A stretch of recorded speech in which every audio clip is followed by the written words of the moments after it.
Hola, yo soy Silencia, este es el mundo de Silencia y lo más importante, hoy día vamos a estar hablando de Sentido y Sensibilidad de Jane Austen. En este canal amamos a la autora y esta vez quise hacer una relectura de este libro y para eso este año me programé para releer una obra que en este caso era Sentido y Sensibilidad. Yo todos los años releo al menos una obra de la autora y este año fue la que escogí y en esta ocasión leí la edición de Alma, Clásicos Ilustrados, y les voy a pasar a mostrar algunas ilustraciones mientras les cuento un poquito del libro. Este libro fue el primer libro publicado por la autora allá por el año 1811 y lo hizo a través de un seudónimo que era una dama. Esta, al ser la primera obra de la autora, es quizás la obra más imperfecta, lo cual yo lo veo como algo positivo porque significa que la autora fue mejorando a lo largo de los años y llegó a entregarnos obras como Orgullo y Prejuicio o Persuasión. Cuando comencé esta lectura estaba un poco reticente porque el año pasado releí Emma y siento que Emma es un libro que no ha envejecido bien y eso me tenía un poco a la defensiva con este libro porque Emma era uno de mis libros favoritos de la autora y de verdad fue un poco chocante volver a leerlo y darme cuenta de que no había envejecido bien. A pesar de que yo siempre hago la distinción de que uno tiene que leerlo de acuerdo a la época y las reglas de esa época. En el caso de Sentido y Sensibilidad, trata de dos hermanas, las hermanas Dashwood, Elinor, de 19 años, y Marianne, de 16. Ambas son hijas del segundo matrimonio del señor Dashwood, quien además en su anterior matrimonio tuvo un hijo. El señor Dashwood está muy preocupado del futuro de sus hijas, porque en la Inglaterra en la que está escrita este libro, la herencia era solo para hijos varones y el mayor. Por lo tanto, sus hijas del segundo matrimonio quedaban completamente desprotegidas porque el hijo heredaba todo. El padre de las hermanas Dashwood planeaba juntar dinero para poder aumentar su dote, que corresponde a 1000 libras cada una, pero lamentablemente él muere bastante joven, por lo que deja a sus hijas desprotegidas. Esto es súper interesante porque la autora siempre busca retratar la Inglaterra en la que ella vivió y es un retrato descarnado, es un retrato que lo hace quizá en una clave más cómica, pero está ahí. Y es súper evidente. Entonces tenemos el caso del hermanastro de las hermanas Dashwood y el padre le pide antes de morir que se haga cargo de sus hermanas y de su esposa. Él le jura a su padre que lo va a hacer, pero después su esposa Fanny lo va a convencer de que en realidad tienen que darle lo que sobra, porque ellos no están en posición de gastar dinero, a pesar de que él heredó toda la fortuna de su padre, heredó la casa, y las hermanas no tenían nada. Aquí podemos empezar a ver los caracteres de los personajes porque, por ejemplo, Fanny, que es la esposa del hijo del señor Dashwood, es una mujer que es, hoy diríamos que es arribista, que vive de las apariencias, pero que no es muy buena samaritana. Y esto se puede ver súper específico al principio de la obra, porque con la muerte del señor Dashwood, ella llega inmediatamente a tomar posesión de la casa, cuando lo lógico habría sido quizás esperar. Y esto la narradora lo critica inmediatamente. Por otro lado, como las hermanas Dashwood y su madre no tienen dinero, inicialmente se tienen que quedar viviendo en la casa que ahora es de la nuera que las quiere echar. Entonces la madre y las hermanas Dashwood se tienen que quedar en una casa donde no son bien recibidas.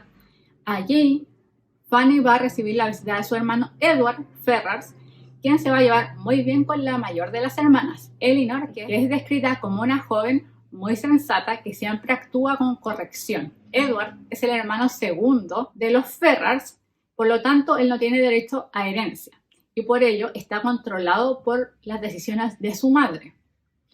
Edward se lleva muy bien con Elinor y es constantemente criticado porque es tímido, porque es parco para hablar, pero Elinor se lleva muy bien con él. Y ella no lo considera con ningún rasgo negativo. Pero aunque se lleven muy bien y se sientan muy cómodos entre ellos, nunca llega la pedida de mano, porque tanto Elinor como Marianne están en edad de casarse. Y Elinor lo justifica un poco porque dice, bueno, Edward es el hermano segundo, ellas solo tienen 1000 libras de dote, lo cual es poco, y él necesita asegurarse el futuro. Ya llega un punto en que la vida en común se hace insostenible y la señora Dashwood junto a sus hijas marchan, y aquí entra otra historia, que es la de Marianne, que es la menor. Marianne es descrita como una joven de sentimientos a flor de piel y que además los manifiesta inmediatamente. Y eso es quizás lo más conflictivo, porque una cosa es que ella sienta algo, pero otra cosa es que ella lo manifieste públicamente sin tener en cuenta quién está alrededor. En este sentido, Marianne va a conocer a Willoughby. Willoughby es definido como un joven encantador, atractivo, y Marianne se lleva excelente con él. Muy rápidamente comienzan a llamarse por el nombre de pila. Cuando salen están todo el tiempo juntos, se ríen, se tratan con mucha cercanía, y Elinor, que es más sensata, le dice: contrólate por favor. Pero Marianne no, ahí se tira. Entonces, si se dan cuenta, el título es por las hermanas.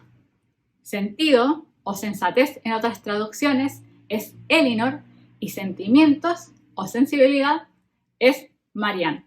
Esta obra trata de estas dos hermanas y de todos los personajes que están alrededor de ellas y cómo se van desarrollando estas relaciones afectivas, que no les voy a contar más porque no les voy a hacer spoiler, pero a medida que pasa la obra y ellas se van relacionando con los distintos personajes, va saliendo más su carácter.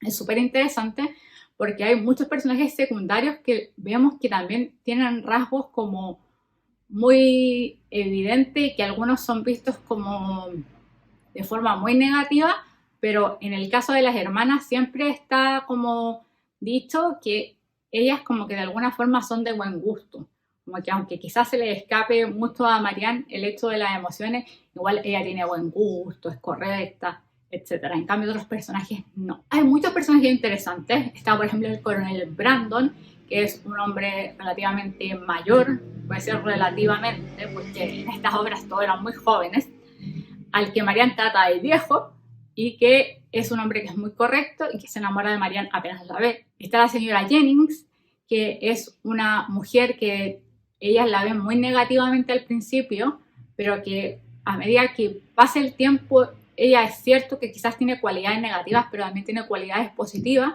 Y está Edward, está Willoughby, que son como los enamorados, y que siento que aquí hay como una debilidad de la obra, que esos personajes son muy débiles. Yo creo que efectivamente la obra se trata de las hermanas y de su relación con el mundo, pero también me parece que aquí se nota que la autora todavía está como verde, porque en sus otras obras, no necesariamente siendo mucho más extensas que esta, los personajes están mucho más desarrollados, como que la autora tiene un oficio respecto a los personajes, que de hecho lo reconoce Virginia Woolf en un libro, que tiene que ver con que ella como que les da vida a los personajes, como que son personas.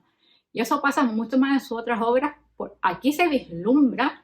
De hecho, hay muchos personajes secundarios que de alguna manera están mucho más definidas sus personalidades. Por ejemplo, la personalidad de Fanny, la nuera, la personalidad de la mamá de Edward, de la señora Ferrars, la personalidad de su hermano, la señora Jennings, del señor Middleton, que son personajes secundarios, están mucho más construidos, pero me quedó en deuda Willoughby, me quedó en deuda el coronel Brandon, me quedó en deuda Edward Ferrars. Como les indiqué, esta fue la primera obra que publicó la autora, y en este sentido, como les digo, como primera obra podemos ver que tiene ciertas imperfecciones que probablemente tienen que ver con que fue su primera obra, pero no deja de ser muy interesante leerla. Es una obra, como la de la mayoría de la autora, con muchísima crítica social respecto al funcionamiento de la sociedad. Y es muy interesante cómo ella lo plantea a través de las relaciones afectivas, donde muchas veces el afecto, el amor,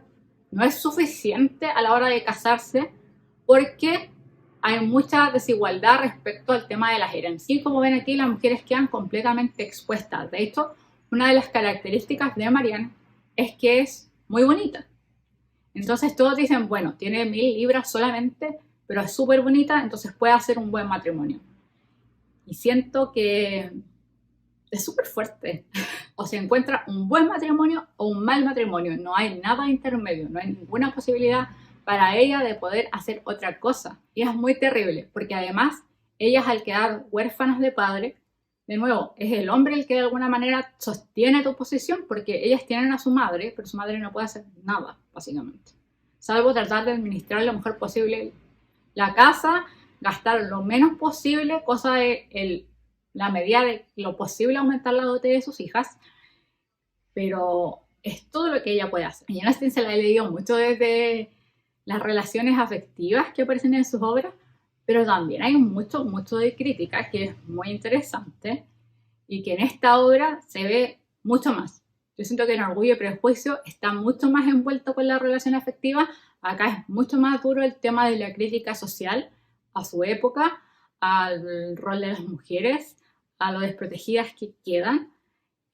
Por ejemplo, claro, ellas tenían perspectiva de casarse mejor cuando su padre estaba vivo, y cuando su padre muere, al tiro como que bajan de categoría. Yo disfruté mucho esta obra, siento que esta obra envejeció bastante bien. Siento que también es una obra que hay que leer para después ver la serie de la BBC, o al revés, porque si ya vieron la serie de la BBC, probablemente hasta les va a gustar, porque en la serie de la BBC hay un muy buen trabajo de guión. Cuando uno ve la serie de la BBC y ve que estos personajes desdibujados toman más carne, tiene mucho sentido con la autora, porque es lo que hacía la autora. Entonces, de alguna manera, siento que ese guión entregó a las personas que nos gusta Jane Austen carne a esos personajes como los que ella habría construido si hubiese estado más madura. A mí en lo personal es una obra que he releído, que me gustó harto, pero también que hay que leerla con cariño. Y si quizás quieren partir por la autora, les recomiendo partir por Orgullo y Prejuicio, para después poder llegar a esta otra obra y leerla con mucho cariño, entendiendo que fue su primera obra, que aún así es muy buena obra. Eso es innegable, ella escribe buenas obras, pero claro, hay que leerla con mucho más cariño. Y por supuesto, nuevamente les recomiendo la serie de la BBC, donde trabaja Alan Rickman, donde trabaja Emma Thompson, Kate Winslet, Hugh Grant, si no me equivoco. Y como les digo, es como la obra perfeccionada. Yo creo que pocas veces una película supera un libro, pero acá todo el trabajo del guión le dio mucho más sentido con la autora. Yo siento que vimos a los personajes que queríamos más llenitos, más como nos haría sentido con la autora, y eso es maravilloso. Ahora quiero que me comenten ustedes si es que han leído algo de Jane Austen, si es que han visto la serie de la BBC de Sentido y Sensibilidad, o si han leído este libro, y me cuentan qué tal les pareció. Recuerden que si les gusta este video le pueden dejar una manito arriba, y yo les voy a estar dejando en la cajita de información mis redes sociales, y nos vemos muy pronto en un siguiente video. ¡Chao!